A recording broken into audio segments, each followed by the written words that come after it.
We now introduce the ANOVA with randomized block design, which is an experimental design technique that aims to reduce variability in an experiment by grouping experimental units into blocks based on a common attribute or factor.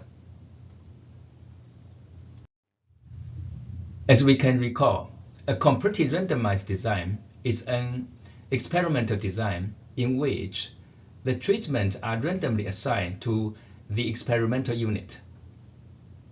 In an experiment with randomized block design, however, the experimental units are the object of interest.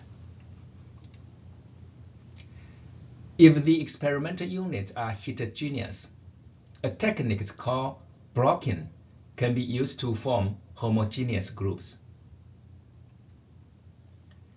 This results in a randomized block design, which allows for a comparison of K treatment, such as production methods, on each of B blocks or experimental unit. In other words, in each block, every treatment is applied and measured exactly once to evaluate its effect. As illustrated in this graph, there are B experimental units which are designated to be blocks. Each block is then randomized to receive different treatment, and the outcomes of each block are compared to determine the effect of the treatment. This technique is often used to control for extraneous variables that may affect the outcome of the experiment. In a randomized block design, the factors that determines the grouping of experimental units into blocks are called blocking factors. Blocking is a statistical technique that is employed to manage nuisance factors. Nuisance factors are those factors that have an effect on the response variable, but are not of interest to the experimenter. The variability that nuisance factors introduce needs to be minimized.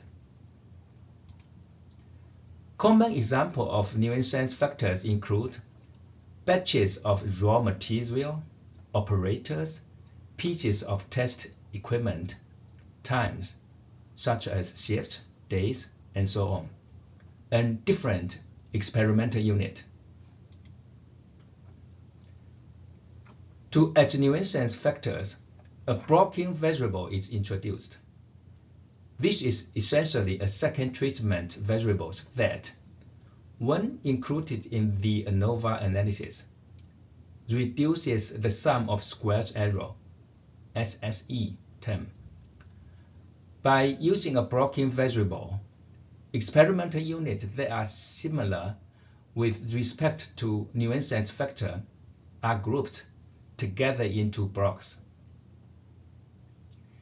Each block is then used to test the effect of all treatment.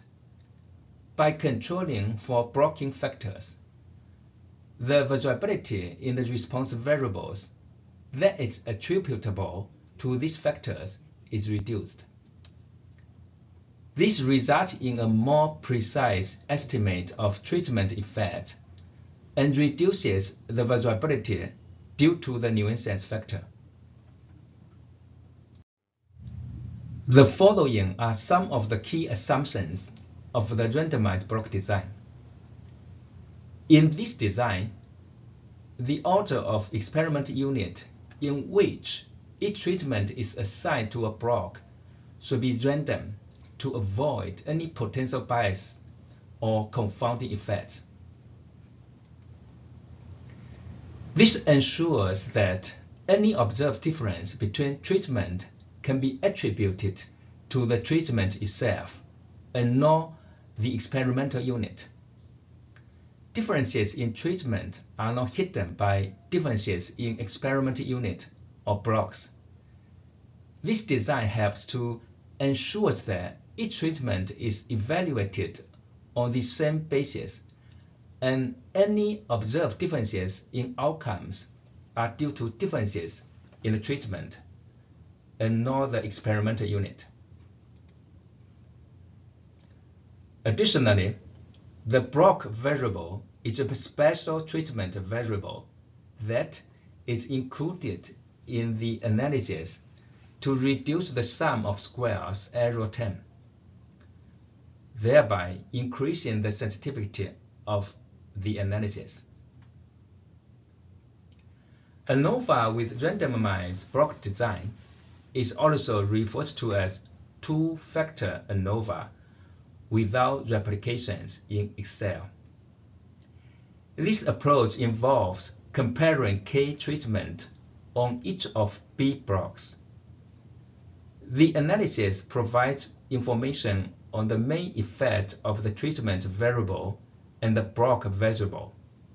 Overall, randomized block design is a powerful tool for experimental design, as it helps to control for potential sources of variability and increases the precision and accuracy of the analysis.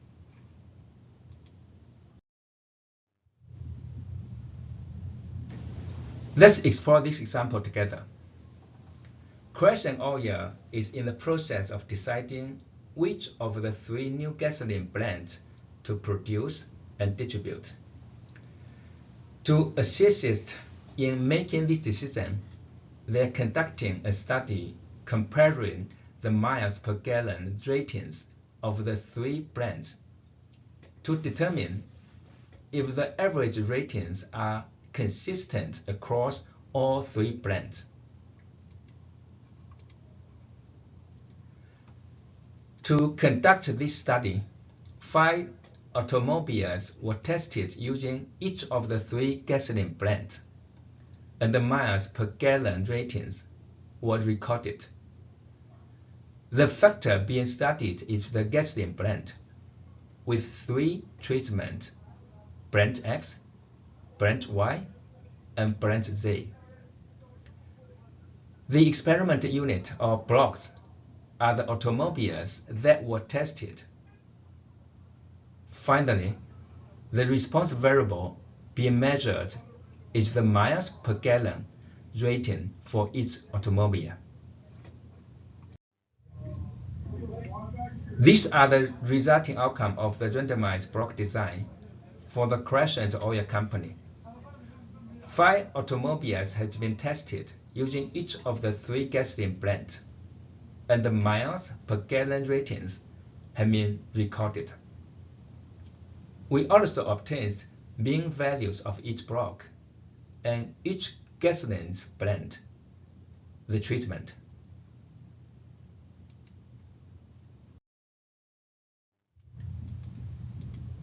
ANOVA partitioning of total variability is a technique used in randomized block design to assess the sources of variability in the response variable. The total variability in the response variable can be broken down into 3 sources: treatment variability, block variability, and residual variability. The treatment variability, SSTR, and the residual variability, also known as error variability, SSE, are similar to those in one-way ANOVA. The newly added block variability refers to the differences among the blocks or groups of experimental units, which can arise due to inherent differences among the blocks or due to the blocking variable itself. Thus, we have SST equals SSTR plus SSBL plus SSE.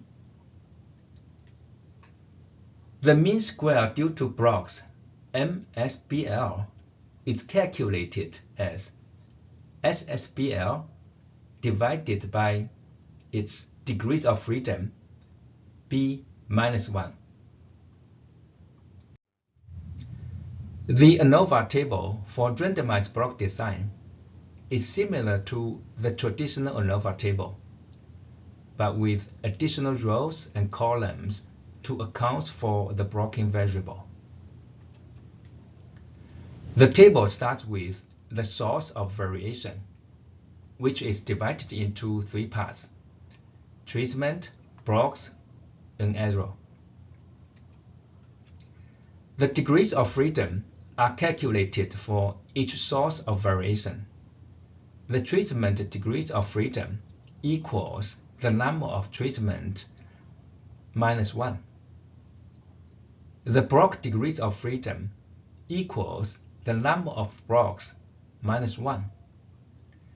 The error degrees of freedom equals the total number of observations minus the sum of the degrees of freedom for treatment and blocks.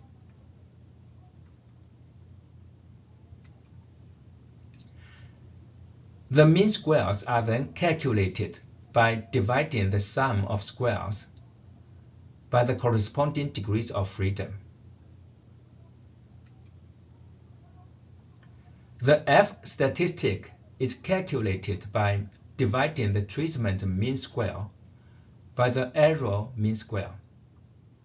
If the F value is larger than the critical value from the F distribution table, or if the P value is less than the significance level alpha, typically 0.05, then we reject the null hypothesis that the means are equal and conclude that at least one treatment mean is different from the others.